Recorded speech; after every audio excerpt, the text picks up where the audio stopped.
Засгийн газрын гишүүн болоод өнөөдөр 10 дахь сарда явж байна. 10 сарын хугацаанд эрүүл мэндийн салбарт тодорхой 5 үзүүлэлтээр 5 блок үзүүлэлт зорилтоор бид нар үйл ажиллагаагаа хэрэгжүүлж энэ үйл ажиллагааныхаа хэрэгжилтийг өнөөдөр бид нар бас ард иргэдтэйгээ тайлгнаж явж байгаа.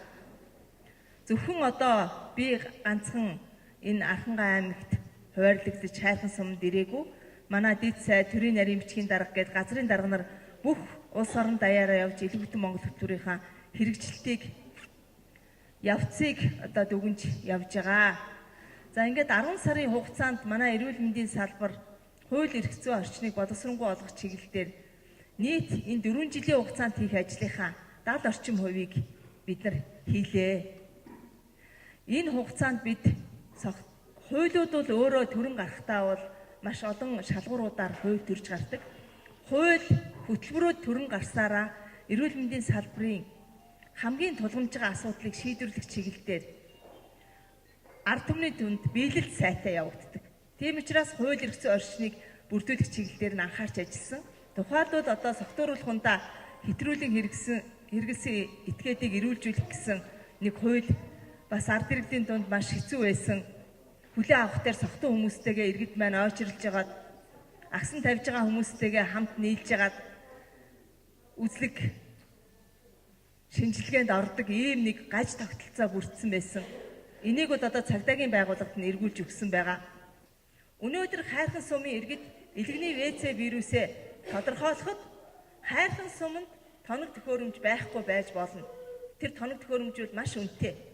Тэгэхээр бид үүнийгээ сорьцыг тээвэрлээд эхнийхээ илрүүлэх шинжилгээг сумдаа хийчээд илэрсэн иргэдийнхаа идэвхжлийн тоолуулах шинжилгээг аймаг мөн Улаанбаатар хотод сорьцоо тээвэрлээд үзүүлээд явчих юм боломж нэгдэж байна.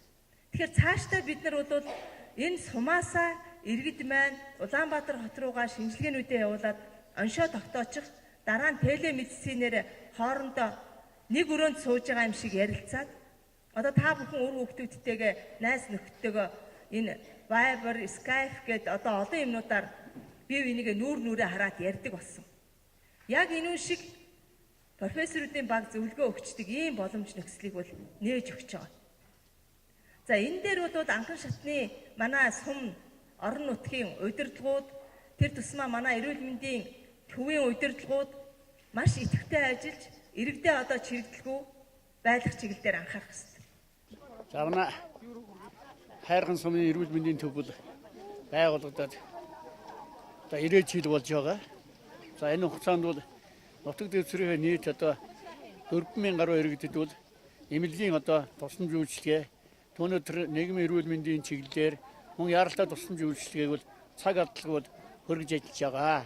За орон тооны хувьд бол манайх бол өрн хангагдсан.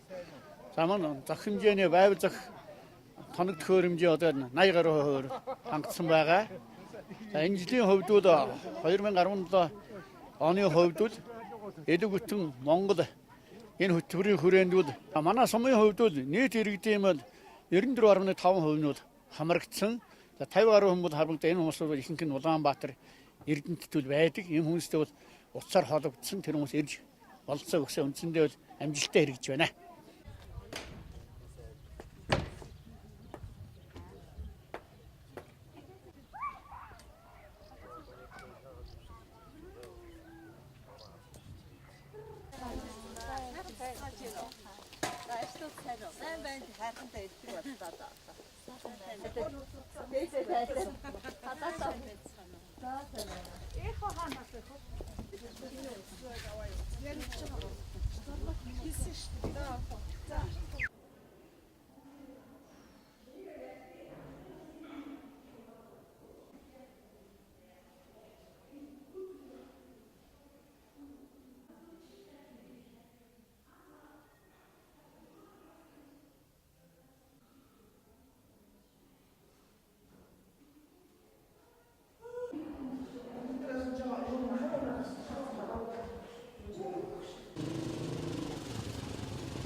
Зуны энэ сайхан өдрийн мэндийг өргөн төшөөлье.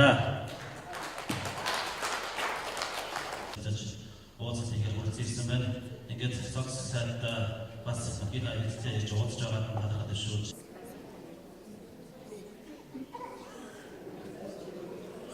Илгэний эмгэггүй арангаа төсөл бол амжилттай явж байна. Хайрхан суманд бол бүрэн хамрагдсан юм байгаа. За тархалтын хувьд болохоор С вирусын тархалт бол ингэж явж байгаа. За эмчилгээнд бол хайрхны хүрээнд одоогийн байдлаар 34 3 сарын эмчилгээг амжилттай дуусгасан гэж ирүүлсэн байна. За цаашдаа бол С вирусын эмчилгээнд хайрхны энэ ондоо багтаад гэд амжилттай явна гэж бодож байна.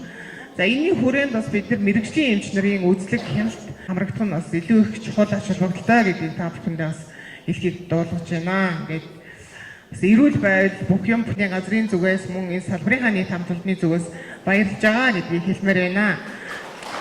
Энэ хугацаанд 2020 он хүртэл үргэлжлээд явна.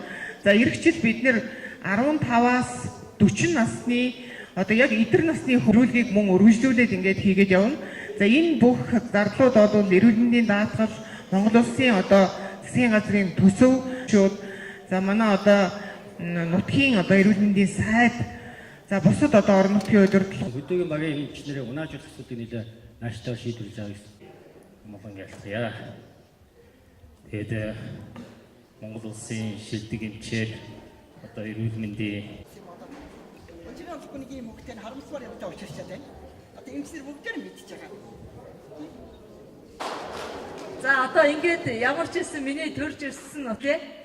Одоо та нар тэгээд энэ засгийн газрыг бас доктортой ажил. За ингээд бүгдээр нь сайн сайхныг хүсье. Эрүүл